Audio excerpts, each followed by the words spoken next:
Hi, I'm Nick, and for my second talk, I'll be discussing optimizing and improving Cypress tests to speed up CI.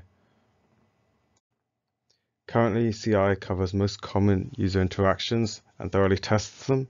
However, it normally takes 30 to 40 minutes to pass due to the amount of tests and contains several flaky tests that are either temporarily disabled or require CI to be restarted every time they fail. A large amount of this time can actually be cut down, and it can be made more reliable by removing unnecessary calls and making the tests more robust. The easiest fix to make is that we also often have sci.waits littered around all the test suites, which just stop the test for some arbitrary amount of time. This is normally used to fix flaky tests. However, it's not the best solution, and in many cases unnecessary, where we should just replace the sci.wait with a should assertion to check that an element's visible before we try and interact with it.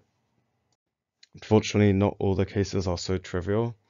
Due to how widgets are rendered, we may have a button or an element that's visible for a split second so that it passes the assertions, however, then it disappears before we can interact with it.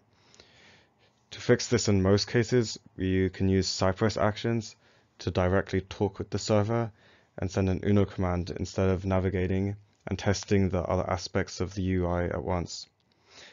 If we do this, we can test only one specific part of the UI instead of all the lead up to that one aspect.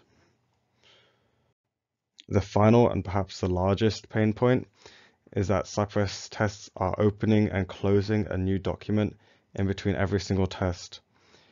To give you some perspective, a test that normally takes 20 seconds, about 5 of those are opening the file and 5 closing the file after the test body.